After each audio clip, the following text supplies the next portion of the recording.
안녕하세요. 경자입니다. 오늘은 5월의 두 번째 대형 종목이죠. SK 계열사인 원스토어를 워밍업으로 알아보겠습니다. 작년 크래프톤 상장할 때 제가 비판했던 영상 보신 분들은 아시겠지만 저는 게임을 좋아했다 보니 게임 종목 투자를 즐겨 합니다. 마침 원스토어는 게임 관련된 사업이 있는데요. 그래서 평소보다 조금 더 딥하게 사업에 대해서 말씀을 드리도록 하겠습니다. 그럼 회사부터 알아볼까요? 원스토어는 앱마켓을 운영합니다. 앱을 다운받는 플랫폼을 앱마켓이라고 부르는데요. 안드로이드 휴대폰은 구글 플레이가 있고 아이폰은 애플 앱스토어가 있습니다. 이들을 양대 마켓이라고 부르는데요. 그래서 이런 거대한 마켓이 있는데 원스토어는 왜 탄생했을까 궁금하더라고요.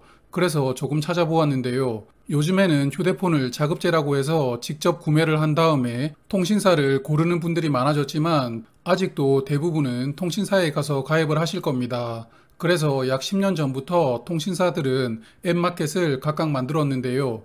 SK, KT, LG U+ 모두 각자 앱마켓이 있었는데요. 하지만 안드로이드 시스템을 만든 게 누굽니까? 바로 구글이죠. 구글이 만든 앱마켓인 구글 플레이와는 경쟁이 되질 않았습니다. 그래서 통신 3사가 하나로 합치게 되었는데요.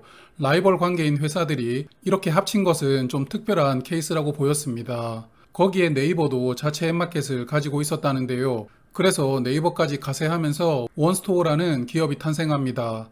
통신기업 중 SK텔레콤이 아무래도 형님 역할이다 보니 SK텔레콤 앱마켓 아래로 뭉친 것 같은데요. 그때 이름도 원스토어라고 변경을 하고 통신 3사가 판매하는 안드로이드 스마트폰에는 원스토어를 기본 앱으로 탑재시켜서 출시를 한 것입니다. 그래서 원스토어는 주주 명단이 화려합니다. 일단 원스토어가 탄생할 때 합류했던 회사들이 전부 주주로 들어와 있는데요. 네이버, KT, LG U+가 주주이고요. 그 중에서 네이버는 최대 주주에 이은 2대 주주입니다. 그리고 또 마이크로소프트가 주주로 들어와 있고요. 도이치텔레콤이라는 독일 기업도 주주로 들어와 있는데요. 이들 주주와는 원스토어의 향후 사업이 연관이 되어 있습니다. 그래서 이 부분은 차차 말씀을 드리도록 할게요. 자, 그럼 다시 앱마켓 이야기를 좀 해보겠습니다. 양대 산맥이 구글과 애플이라고 했잖아요. 이들 기업은 전 세계를 양분하고 있습니다. 앱마켓은 우리가 앱을 다운받고 그 앱 안에서 여러 가지 아이템을 결제하는 비용, 즉 결제액을 중요하게 보는데요. 21년도 기준으로 애플의 결제액은 102조 원, 구글은 57조 원입니다. 원스토어는 1.1조 원이죠. 3위라고 부르기가 민망한 수준입니다. 그런데 또 국내로만 보면 그래도 원스토어는 고래들 사이에서 선방하고 있는데요. 점유율을 조금씩 높여가고 있습니다. 18년 점유율이 8.6%였는데 작년에는 13.8%로 그래도 약 5% 정도 성장했습니다. 아이폰은 자신들 앱마켓인 앱스토어 외에는 설치가 금지가 되어 있고요. 안드로이드 휴대폰은 구글 외에도 앱마켓 설치를 허용합니다. 그래서 원스토어도 안드로이드 휴대폰에만 설치가 되었는데요. 화면 보시면 구글의 점유율을 조금씩 가져왔습니다. 이렇게 점유율을 높여갈 수 있었던 가장 큰 이유는 수수료를 인하하면서 경쟁사와 차별화를 했는데요. 현재 원스토어는 수수료를 20% 받습니다.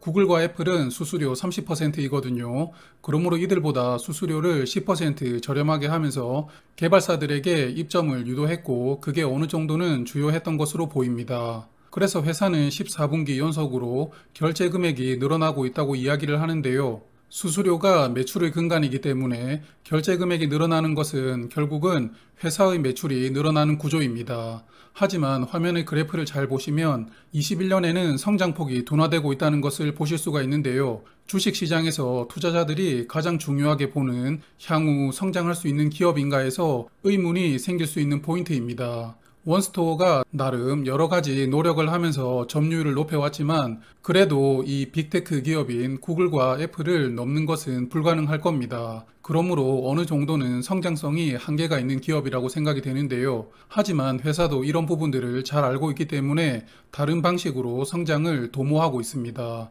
제가 잠시 후에 말씀드리는 이 부분들을 기관 투자자들이 어떻게 평가하느냐에 따라서 수요 예측의 결과가 좌우될 것으로 생각합니다. 제가 증권신고서를 보면서 생각한 성장 가능성은 화면 보시는 세 가지가 있습니다. 첫 번째는 국내 메이저 게임 업체들을 입점시키는 것이고요. 두 번째는 컨텐츠 플랫폼을 강화하는 것입니다.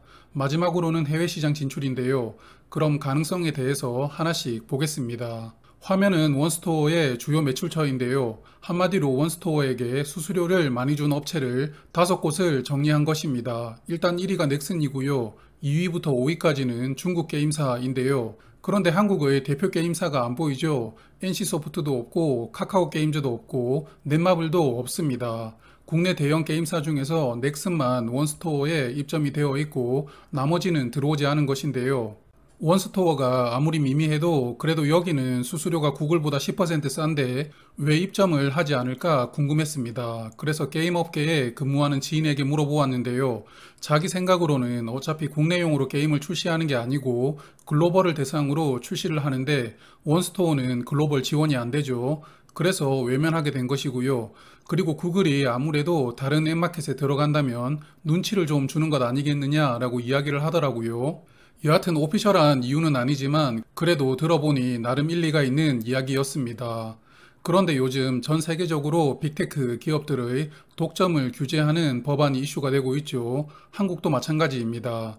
그래서 작년 가을에 정부가 원스토어와 삼성 갤럭시 스토어 그리고 국내 게임 3사 등을 모아서 상생 협약을 체결했다고 하는데요. 주요 내용 중에 국내 컨텐츠 기업의 부당한 차별 없는 컨텐츠 입점이라는 내용이 있습니다. 아마도 지인이 이야기를 해준 구글의 눈치 때문에 원스토어에 들어가지 못하는 것을 그냥 정부가 등을 떠밀어 주려고 만든 자리가 아닌가 생각이 되었는데요. 그래서 현재 국내에서 잘 나가는 리니지나 오딘 같은 게임은 원스토어에는 입점이 되어 있지 않습니다. 기존에 서비스를 하고 있는 게임이 원스토어에 들어오기는 어렵겠지만 이들 게임사들의 신작이 출시가 된다면 그때는 원스토어에 입점을 검토할 수도 있지 않을까라는 예상이 되었습니다. 그리고 6월에 블리자드에서 만든 디아블로 이모탈이라는 게임이 출시가 됩니다. 블리자드를 마이크로소프트가 인수를 했죠. 마이크로소프트는 그리고 현재 원스토어의 주주였는데요. 그러면서 디아블로의 신작도 자연스럽게 원스토어 출시가 결정된 것으로 생각되는데요. 원스토어에서 사전 예약을 하면 더 큰 혜택을 준다고 하면서 광고를 열심히 하고 있더라고요. 디아블로 모바일 게임이 성공할지는 모르겠지만 여하튼 하반기를 기대해 볼 수 있는 부분이라고 생각이 됩니다. 이제 두 번째 가능성인데요. 아직까지 게임에서 아이템을 구매하면서 발생하는 결제 금액은 많은 비중을 차지하고 있습니다. 그런데 게임 비중이 점점 축소가 되고 있는데요. 2017년도는 비중이 약 79%였는데 5년 뒤인 21년도는 67%로 약 10% 정도 하락합니다. 그에 반해서 빅게임, 즉 구독이나 웹툰 등으로 결제를 하는 비중은 빠르게 늘어가고 있는데요. 특히 빅게임 분야는 매년 36%씩 성장하고 있습니다. 원스토어도 원스토리라는 컨텐츠 플랫폼이 있는데요. 웹소설이나 웹툰을 볼 수 있는 플랫폼입니다. 하지만 이 시장은 네이버와 카카오가 꽉 잡고 있죠. 특히 이들은 국내뿐만 아니라 전 세계에서 경쟁을 하고 있는데요. 일본, 미국, 그리고 동남아시아에서 시장을 양분하면서 치열하게 경쟁하고 있습니다. 앱마켓에서는 구글과 애플이 있었는데 컨텐츠 플랫폼에서는 네이버와 카카오가 버티고 있다 보니 원스토어의 포지션은 참 어정쩡합니다.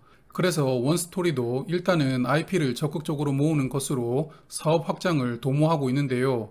지분 투자를 한 컨텐츠 기업이 꽤 많았습니다. 아무래도 SK그룹 계열사이다 보니 그룹 차원에서 지분 투자를 결정한 부분도 제법 있었던 것으로 생각이 됩니다. 그리고 현재 방영 중인 드라마인 어게인 마이 라이프 IP를 보유하고 있는 로크미디어도 작년에 인수를 했는데요. 결국 원스토어가 이렇게 IP를 모으면서 웹소설과 웹툰 기반으로 사업을 하면 드라마나 영화 제작은 SK그룹의 OTT 플랫폼인 웨이브가 담당할 것으로 보입니다. 그래서 이번 공모 자금 중에서도 많은 비중으로 IP 인수하는 데 사용하겠다라고 이야기를 하고 있는데요. 그래서 저는 이 컨텐츠 사업을 두 번째 성장 가능성이라고 보았습니다. 마지막 가능성은 해외 진출인데요. 현재 유럽에서도 미국의 빅테크 기업을 규제를 하기 위해서 법안이 준비되고 있습니다. 현재 유럽은 별도의 앱마켓이 없고 구글과 애플이 점유를 하고 있는데요. 앞서 주주 중에 도이치텔레콤이라고 있었죠. 작년에 지분 투자를 했습니다. 이러한 법안의 규제로 인해서 틈이 벌어진다면 도이치텔레콤과 합작으로 유럽 시장 진출할 수도 있지 않을까라는 가능성을 생각을 해보았습니다. 그리고 증권신고서에는 올 하반기에 동남아 시장으로 진출할 계획이라고 이야기를 합니다. 동남아 시장은 구글이나 애플의 영향력이 적다고 하는데요. 그래서 구글, 애플뿐만 아니라 중국 기업들도 여기 들어가서 여러 사업자들이 경쟁을 벌이고 있습니다. 원스토어가 이 시장에서 성과를 낼 수 있을지 모르겠지만 그래도 가능성은 열어놔야 되겠죠. 자, 그럼 이제 재무 현황을 좀 살펴볼게요. 이번에 같이 상장하는 SK실더스는 재무 상태가 좋지 못했죠. 그래도 원스토어는 괜찮은데요. 유동 비율은 134%, 부채 비율은 78%입니다. 유동 비율이 20년 대비 감소했지만 그래도 상장하고 나면 다시 좋아질 수 있기 때문에 재무 상태는 건강하다라고 보입니다. 하지만 손익은 제대로 된 이익이 나오고 있지 않은데요. 3년 연속 영업이익은 적자이고요. 그래도 20년도에 순이익은 흑자 전환했지만 21년도에는 다시 적자로 전환되었습니다. 그래도 원스토어처럼 성장주는 매출액이 매년 늘어나고 있다는 것을 주목을 해야 되죠. 매출은 20년 대비 21년도에 크게 늘어났는데요. 그래서 그나마 성장하고 있는 기업이다 라고 생각이 됩니다. 결국 흑자를 내려면 돈을 많이 벌고 비용을 효율적으로 집행해야 되는데요. 원스토어의 마케팅 비용은 매년 늘어나고 있고 특히 매출액 대비 마케팅 비용의 비중이 늘어나고 있습니다. 점유율을 확대하려고 공격적으로 마케팅을 한 것으로 보입니다만 상장하면 비용을 효율적으로 사용하면서 흑자로 빠르게 전환하는 게 급선무다라고 생각합니다. 제가 평소에 관심이 있는 분야가 상장을 하다 보니 조금 길게 설명을 드렸는데요. 청약 정보는 정말 간단히 보겠습니다. 원스토어는 5월 2주차에 청약을 하고요. 일정상 5종목이 중복되었죠. 아마도 연기하는 종목 없이 다 같이 경쟁할 것으로 보입니다. 660만 주 모집하는데요. 구주 매출이 29% 포함되어 있습니다. 잠시 후에 보고요. 희망상당 공모가 기준으로 모집 금액은 2,777억 원, 시가총액은 약 1조 1천억 원이 됩니다. 구주 매출은 재무적 투자자 물량이 매각되는데요. 약 193만 주 매각됩니다. 최대 주주 물량은 아닙니다만 그래도 약 30% 비중이니까 긍정적으로 보기가 어렵습니다. 원스토어는 우리사주조합에도 배정 비율 20%를 꽉 채워서 133만 주를 배정했는데요. 직원 수가 약 190명으로 많지 않습니다. 그래서 1인당 약 6,900주, 공모가 상단으로 하면 2.9억 원이 필요하던데요. 아마도 우리사주조합에서 미달될 가능성은 커 보입니다. 그래서 저는 일반 투자자에게 우리사주 미달분까지 합쳐져서 30%가 배정될 것으로 예상이 되는데요. 화면은 30% 배정 수량으로 제가 기재를 해두었는데요. NH투자증권, KB증권이 각각 84만 주로 메인 주관사입니다. 이 두 증권사는 필수라고 보이고요. 그리고 NH투자증권은 이번 청약부터 수수료 2,000원을 받습니다. 그리고 서브 주관사 중에서는 SK증권이 약 20만 주 배정되었는데요. SK증권도 있으시면 좋을 것 같습니다. 그리고 NH투자증권은 이번부터 수수료를 받다 보니 수수료 면제 요건이 증권신고서에 기재가 되어 있었는데요. 결국 NH투자증권을 평소에 많이 이용하는 분들에게 수수료를 면제해 준다는 이야기인데 나무를 사용하는 고객은 면제가 되지 않습니다. 지난번에 말씀을 드렸지만 큐브보다 나무가 매매 수수료가 훨씬 저렴하죠. 그래서 NH투자증권을 평소 많이 이용하시는 분들은 수수료를 면제받을 수 있다면 큐브 앱에서 청약을 하시는 것도 나쁘지만은 않을 것 같습니다. 원스토어는 상장일 유통 물량이 좋은데요. 비중으로 22.8% 유통되고요. 상장일에 유통되는 기존 주주 주식수는 약 74만 주인데 주로 스톡옵션을 받아서 미리 행사를 한 직원입니다. 그리고 상장일에 추가될 수 있는 물량이 없기 때문에 상장일 유통 물량은 장점으로 보입니다. 자, 그럼 마지막 공모가를 보겠습니다. 일단 증권신고서가 수정되기 전에 구글이랑 애플이랑 비교를 하면서 논란이 많았죠. 수정하면서 제외를 했는데요. 그리고 유사기업으로 텐센트, 네이버, 카카오, 그리고 넥슨을 포함시켰습니다.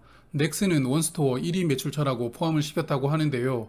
그만큼 원스토어는 유사기업을 찾기가 어려워 보입니다. 이 부분은 잠시 후에 다시 말씀드리고요. 적자 기업이다 보니 PSR로 공모가를 산정합니다. 그래서 유사기업의 PSR은 7.3이었습니다. 그래서 평가 시가총액으로 약 1조 6천억 원을 책정하고요. 주당 평가 가액은 약 58,700원을 도출합니다. 그리고 상단 기준으로 할인율 28.9%를 부여하면서 공모가는 41,700원을 책정하는데요. 화면 보시면 아래 표가 증권신고서가 수정되기 전의 공모가 밴드입니다. 공모가 밴드가 똑같죠. 다만 수정되면서 할인율이 약 3% 정도 높아졌는데요. 큰 의미를 두기는 어려워 보입니다. 그래서 원스토어를 제가 보면서 고민스러웠던 부분은 이 회사는 유사 기업이 없습니다. 일단 구글과 애플이 앱마켓 양대 시장이지만 비교하기는 무리가 있고요. 텐센트는 중국 시장에서 앱마켓을 운영하고 있지만 아시다시피 텐센트도 앱마켓은 주력 사업은 아닙니다.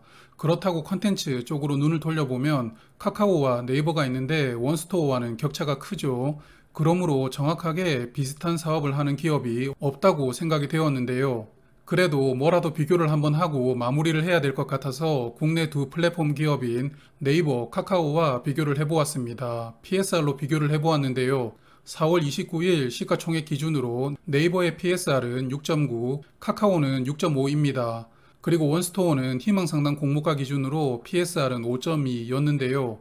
네이버, 카카오보다는 조금 낮죠. 하지만 앞서 말씀드렸다시피 이 두 기업과 비교를 하는 게 적정하냐는 저도 의문입니다. 그리고 SK실더스는 그래도 1등을 하는 사업이 있었는데 원스토어의 사업은 죄다 2등, 3등이라서 과연 기관 투자자들이 어떻게 평가를 했을지 궁금합니다. 그리고 원스토어는 상장 타이밍이 좋지 않다고 생각을 하는데요. 요즘에는 금리가 인상되면서 기술주들은 약세입니다. 네이버, 카카오도 주가 하락이 엄청나죠. 그래서 이런 우호적이지 않은 분위기에서 등장을 한 것도 원스토어 입장에서는 부담스러운 부분일 텐데요. 어쨌든 수요 예측 결과는 아마도 청약 전날인 5월 11일 수요일에 공시가 될 것으로 예상이 됩니다. 같은 날 테린페이퍼도 공시를 할 텐데요. 두 종목 묶어서 간단히 말씀드리겠습니다. 오늘은 긴 시간이었죠. 오늘도 고맙습니다. 오늘도 즐겁고 행복한 하루 되세요.